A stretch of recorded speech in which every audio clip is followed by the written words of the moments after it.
Alright, this is John Colo with OKRaw.com. Today we have another exciting episode for you coming at you from my beautiful backyard garden here in June. As you guys can see, got tons of basil coming on. I love to harvest the basil flowers. Something, unless you grow it yourself, you'll never get to experience. Basil flowers are actually more nutritious than the basil leaves themselves. Yes, eat some flowers, eat some of the basil buds. Of course, I keep topping them and they keep just growing more. Link down below to my video where I discuss in detail and pull up published studies on the power of the basil flowers. In any case, in this episode, I'll be answering your guys' questions. I apologize, I have over 1 million followers on different social media outlets. And if you do have a question you want to ask me, I'll post a link down below to my community tab here on YouTube where you can submit your question and it may get selected for next month's Q&A. All right, on with this month's questions. First question is from Robert Mudenbaugh, 7429. Should we be concerned about spraying of the skies for the effects on our gardens?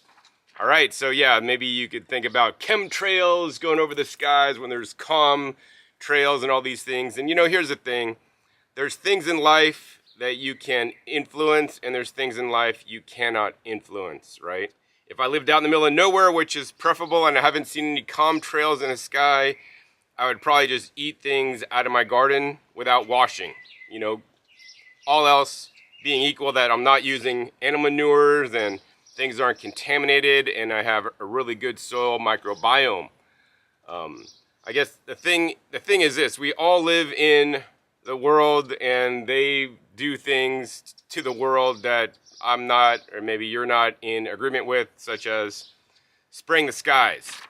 You may want to get your soil tested, actually, because I did see some people at an heirloom expo that talked about, you know, soil contamination due to spraying of the skies. I think maybe too much aluminum or other kind of heavy metals were in the soil. So then that would definitely impact your garden or what you are growing.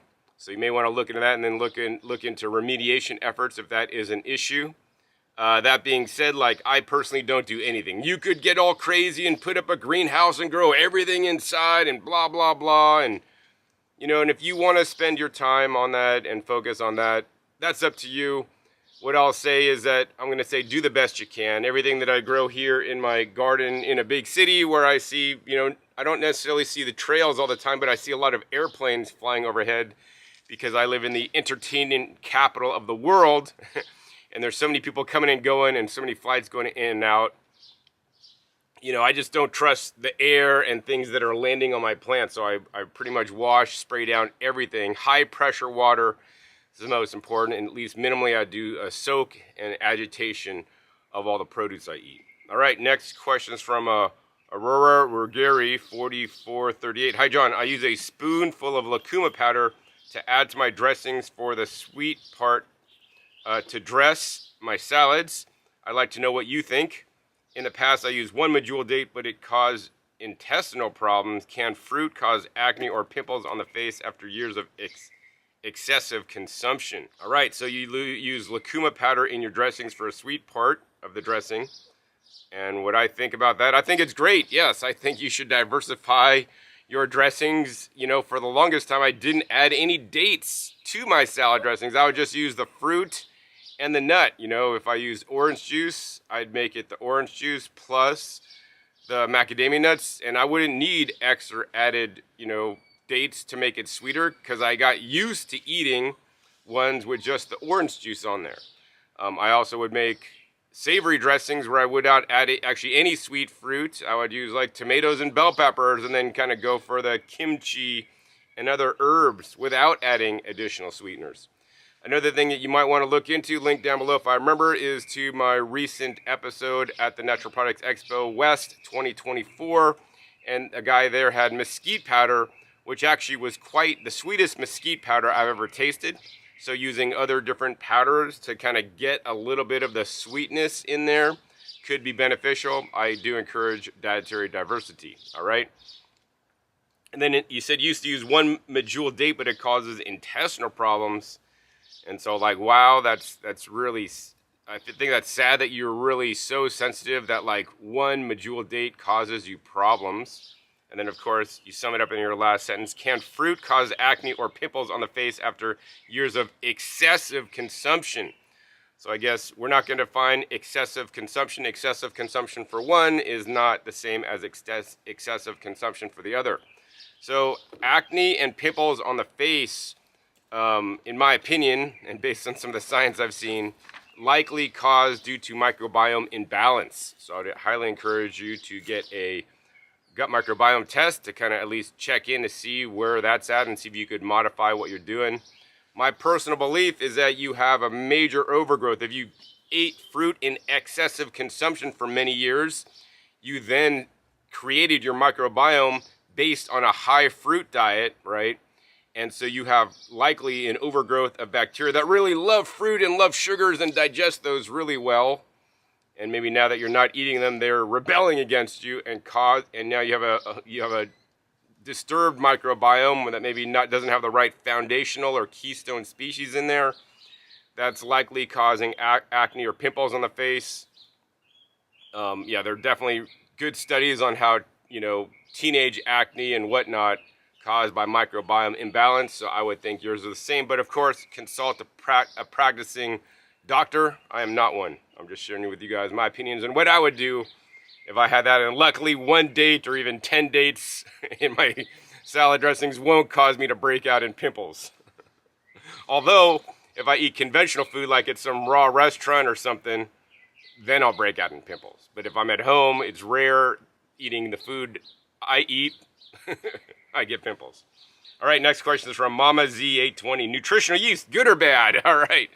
So, I really want to encourage you guys to think like against the whole good, bad, right, wrong. I always want you guys to think in gradients and shades of gray. Is nutritional yeast healthier than compared to what? All right, nutritional yeast is healthier compared to white sugar. Absolutely. Nutritional yeast is healthier, in my opinion, compared to like salt, right? Adding salt to something. But is it good or bad? That's a good question. So like we want to define nutritional yeast. Some nutritional yeast may be made from, genetically modified grown beets, or other things that may not be desirable, although they have done studies or whatever, they claim that there's no GMO remnants in the nutritional yeast after it's made. So that's one element of the nutritional yeast. What is it grown on or made from? What is the yeast consuming to actually make the yeast? So actually the nutritional yeast I get is actually from Germany, certified organic, which is actually quite difficult to find. Furthermore, the nutritional yeast I get is unfortified. So you could buy fortified or unfortified yeast. So I'd prefer to get a unfortified organic nutritional yeast. I think it is actually quite healthy and an amazing food that's really good for us. I mean, basically it's kind of like a fermented food, if you want to call it that. I mean, nutritional yeast or yeasts can be a probiotic, but yeast will basically take food and basically further digest it, make it more available for us. And it actually adds a lot of different vitamins to the food, and of course also may concentrate the minerals a little bit. But yeah, the issue is with the fortified yeast, they're adding things like B12 and folate, and it may make your pee yellow. So the issue is, we have a friend that just joined me. He was sad. But yeah, the issue is with nutritional yeast is there is fortified and unfortified nutritional yeast, and when they fortify nutritional yeast, they'll spray on maybe B vitamins, folic acid, right? And folic acid in isolation and taken as an isolated supplement has been shown to be problematic and cause potential diseases. So I don't recommend folic acid consumption. I do, however, recommend folate, which is from foliage, which is from greens and from plants. So I guess the summary is I believe nutritional yeast can be healthy if you get organic and unfortified. I also eat brewer's yeast as well. All right, so next question is colored by Maya 6476. What time of the day is best for drinking your green juice? I crave it in the afternoon around 3 to 4, but I force myself to drink it sometimes in the morning on an empty stomach, but that's not what my body craves it. All right, colored by Maya. So I think, that's up to personal decision and choice, actually. Based on some of the research out there, we actually want to eat heavier in the morning, and actually that's when our blood sugar is kind of more able to react and whatnot. So actually, the goal would be to eat a big meal in the morning, right? Which I've been trying to do, but I've been so in the habit of drinking my green juices because that's what's drilled in you. Drink green juices in the morning or juices in the morning. So, I mean, there's pros and cons to each method, right? Yes, on some levels, drinking your juice in the morning is amazing, and that's what I've gotten used to. But on another level, I'd rather eat heavier in the morning, heavier at lunch, and then at night, instead of eating anything for dinner, I'd actually rather drink my green juices then and my juices at the end of the day instead of the morning.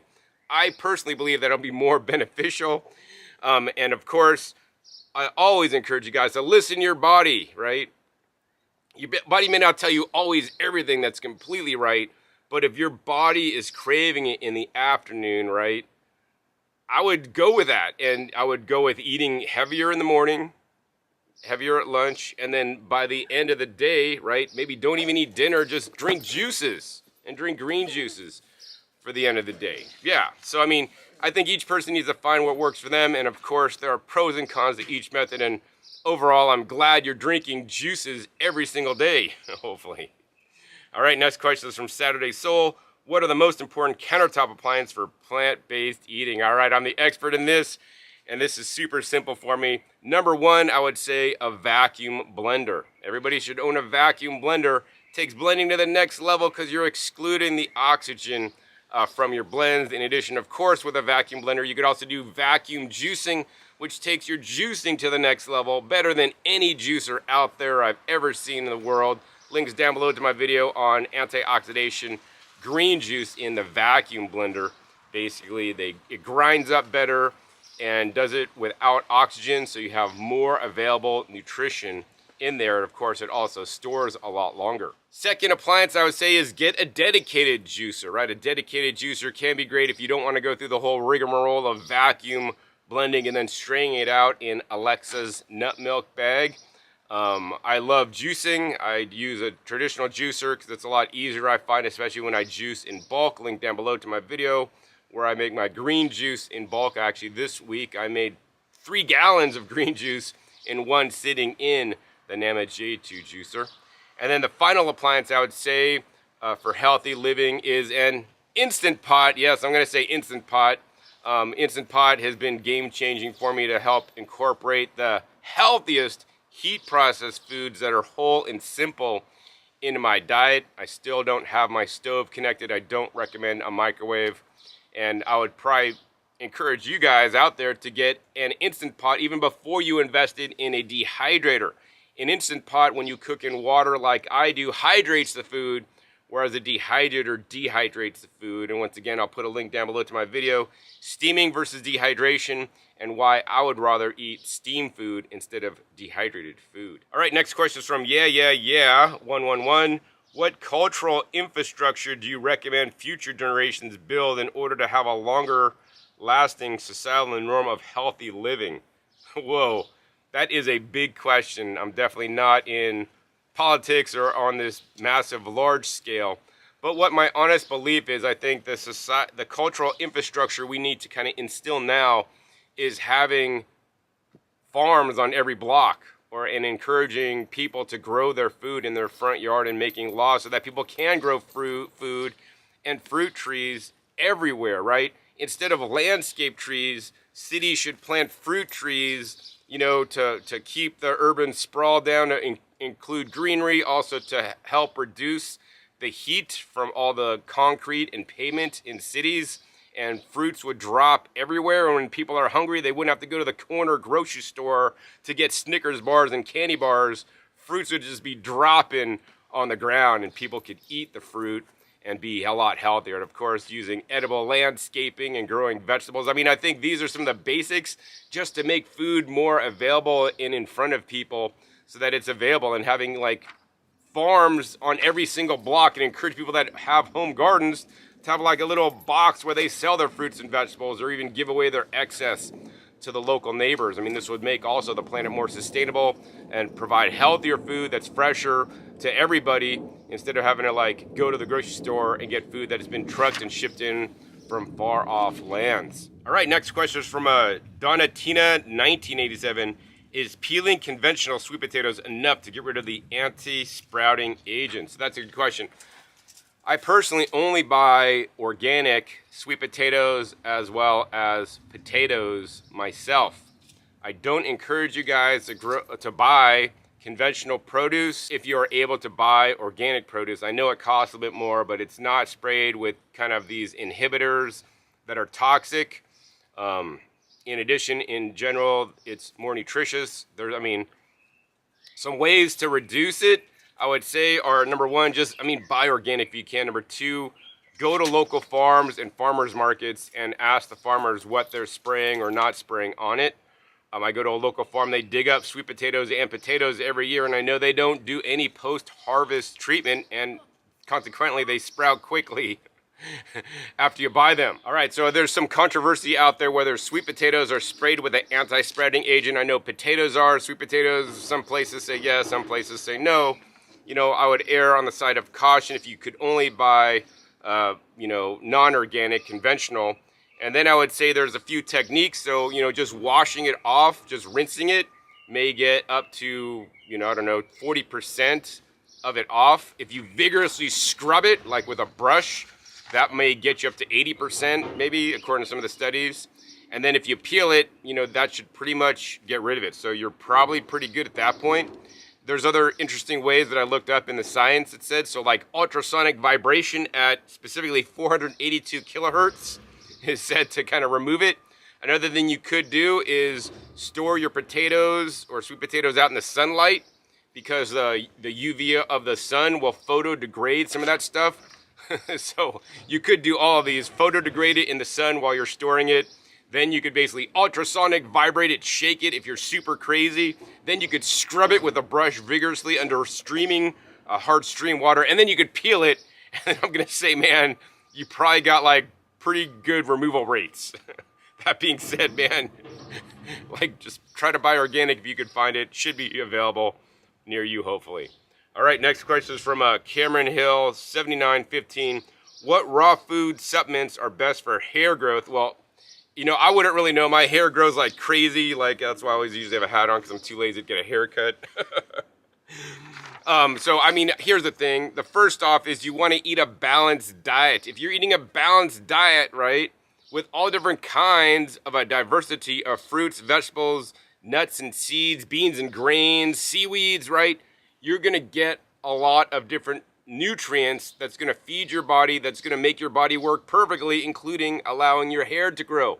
We could say, oh, eat these foods for hair growth. This like berries and spinach have anthocyanins and, iron and different minerals, or avocados for the essential fats, or flax seeds for the omega-3s.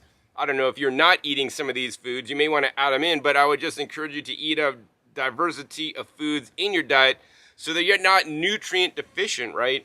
If you're not eating enough pumpkin seeds or watermelon seeds, you may not be getting enough zinc. And if your body doesn't have this one ingredient like zinc, right, then it won't allow your nails to grow. And if you're not getting biotin, in your diet from whatever you're eating, then our skin and hair may not grow as well. So then you might want to look into getting a zinc or biotin supplement. They have nail and hair kind of supplements at the supplement store that usually contain things like biotin, zinc, and maybe a few other things in there as well that you could also purchase. Another product I found actually that was reviewed in published studies that actually worked for hair growth was this stuff called Viviscal hair growth. And it actually shown in the study that it actually improved hair growth. And on Amazon it has, 20,000 positive reviews. So you may want to look into that. That being said, it's not vegan if that is important to you. All right, next question is from also Donna Tina 1987. Protein. How to get enough protein with no legumes or grains? Is fish a good food to implement to a high raw vegan diet? All right, so number one, if you're eating fish and you're raw vegan, you're definitely no longer going to be vegan anymore. You're just going to be raw if you eat the fish raw. All right, so fish would not be something I would eat on a raw vegan diet. There are plenty of other ways to get protein without eating legumes and grains. For the longest time, I ate very little legumes or grains, and they were not really even getting any protein, because most of my protein would come from, drumroll please, as I'm wearing my shirt, growing your greens, leafy greens. Leafy greens have the most protein of any land-grown food, even kicks butt per calorie over things like beans and grains. So on a raw vegan diet, you should be eating copious amounts of greens. As a matter of fact, I recommend you guys eat 2 pounds of leafy greens a day. Link down below to my video where I discuss how fruitarians that are only eating fruit can get protein deficient. In that video, I reveal a link where you can find the highest protein plant foods. Leafy greens are up there really high. I talked about my bok choy when that was growing in my garden. You want to eat more greens, so you eat big salads. I like to juice my greens to concentrate the protein. You could steam some greens if you're on a high raw diet to, get more greens in you. Of course, there are other plant-based protein sources if you want to even elevate it and get more protein. Instead of eating fish, I would say eat what the fish eats to get their protein. What do the fish eat to get protein? They eat algae or other smaller fish. But anyways, at the bottom of the food chain in the ocean is the algae. So eat things like spirulina and chlorella that kick butt, right, on the protein without having to harvest fish, which are being unsustainably harvested, which are also contaminated with heavy metals and all these other crazy things, right? There's a good documentary on Netflix called Seaspiracy to see how fishermen are literally polluting the oceans with plastic. And of course, another green powder that you could use for protein is called lentil powder. What that is, that's basically duckweed that has been dehydrated. And when you remove the water out of your protein source, such as in duckweed or even in the algae, it basically concentrates the protein to make it even more because it's being not diluted with the water. So I'd encourage you to look into some of those sources. I believe those to be a lot healthier than eating fish that may have contamination. All right, next question is from @Spencer7629. Is getting osteoarthritis linked to what we eat? So, I'd say number one, if you have some kind of medical condition, consult a practicing medical doctor or other qualified person. I am not a doctor. What I would say is that, in my opinion, osteoarthritis and anything that ends in ITS is basically inflammation. And inflammation, in my opinion, can be caused by many things, one of which strongly, especially in the studies, is obesity. If you are overweight, then you may have metabolic syndrome and other things going on, but then you're more prone to osteoarthritis as shown in some of the studies.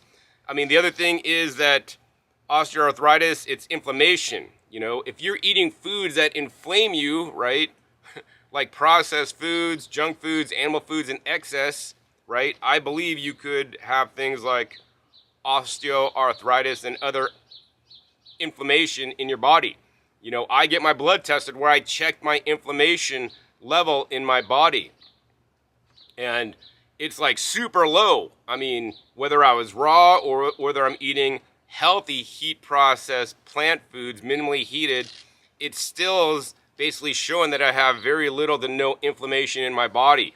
Yes, I exercise, I do gardening, I don't go out and run marathons or anything, but basically I'm all about how the diet affects your health. So I strongly believe that making dietary changes could help with many different conditions, including osteoarthritis. So the next question is from Danica P5664. What HMO supplement do you take? So HMO stands for human milk oleosaccharides. I was taking one from Korea, but the main one I take is called Layer Origin. And the one I take has like 5 different HMO products in there, which is basically the prebiotics that would be in mother's breast milk. Unfortunately, I was never breastfed by my mother, so I never got these HMOs. And of course, it's always best to be breastfed and get the HMOs when you're a baby, because when you take them as an adult, they're not going to have the same exact benefits. All right. Next question is from Sarita Gupta, 7846. Does stick blender is better than normal blender in terms of nutrient retention, or is it better to buy a vacuum blender? Which is better and best? All right. So I would say, here's the thing with blenders, they introduce oxygen into whatever you're blending, and that is not a good thing. So I would say at least with a stick blender, depending on what you're blending, you can better control the stick and how much you're gonna blend up your mixture. That being said, generally with a stick blender, you could generally blend less because you're kind of controlling the stick blender in the mixture that you're blending. So I'd say that's probably a bit better than a normal blender if you can blend less and minimal as possible. That being said, I'm gonna say vacuum blenders, blow away stick blenders, and traditional blending, because you still have the issue of blending in oxygen-rich environment where you're basically the stick blender that could run in excess of 10,000 or 20,000 RPM. They run very fast. That introduces more oxygen as you're breaking open cell walls and whipping it up. And that's why you could take basically heavy cream and take a stick blender and then blend it really fast, because of the high RPM, and it introduces so much air. You can literally make cream into whipped cream with a stick blender, which is really difficult to do in a traditional blender. So yes, I'd say you want to get away from stick blending or traditional blending and instead use a vacuum blender, whether you want to make one yourself. Like I have a video down below where I convert a NutriBullet to a vacuum blender. I have a video soon where I convert a new style battery operated blender into a vacuum blender for those of you guys that want a cheap budget solution.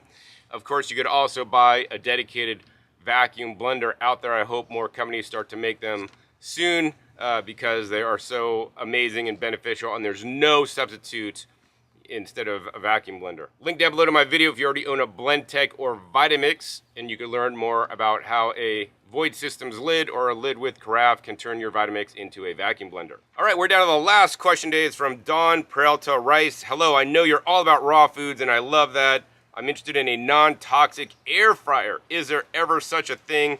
Thanks so much for all that you do.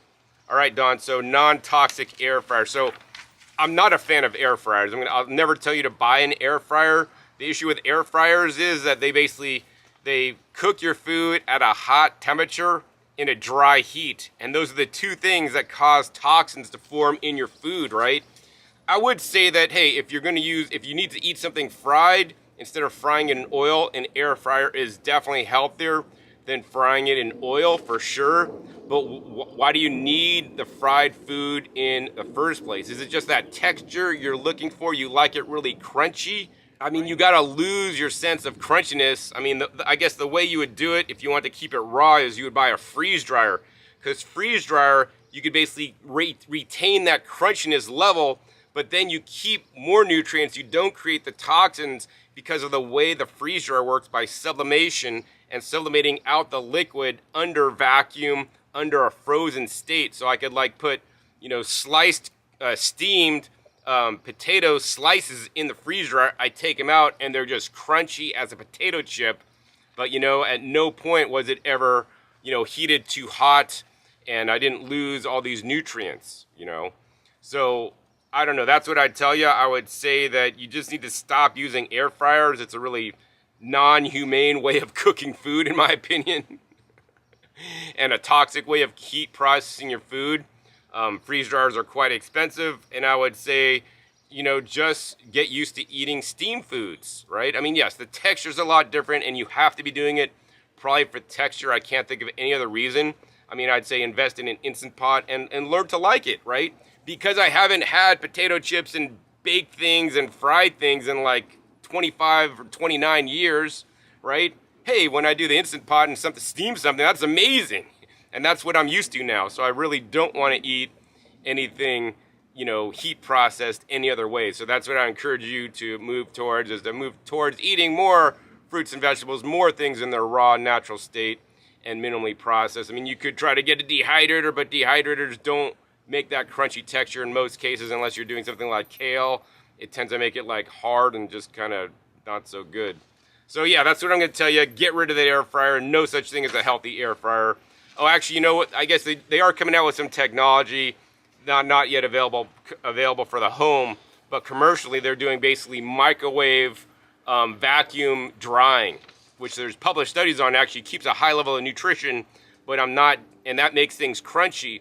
But I'm really not down with using a microwave to basically heat the food up. But I mean, that could be healthier than an air fryer and still give you similar results, but there's nothing for the home available at this time with that technology. But yeah, I would say we don't need to be microwaving our food either. So, all right, so that's it for this month's Q&A. If you guys enjoyed this month's Q&A, hey, please be sure to give this a big thumbs up. More importantly, share this with other people you feel it could help out. Also, be sure to click that subscribe button right down below so you don't miss out on my new and upcoming episodes that come out every 5 to 7 days. You never know where I'll show up. or what you'll be learning on my YouTube channel. Make sure you click the little bell so you get notified as new videos come out. And 5, be sure to check past episodes. Past episodes are wealth of knowledge, over 800 episodes at this time on the channel, dedicated to teach you guys all about eating more healthy fruits and vegetables in the best ways possible. So with that, my name is John Kohler with OKRaw.com. We'll see you next time, and until then, remember, keep eating your fresh fruits and vegetables. They're always the best.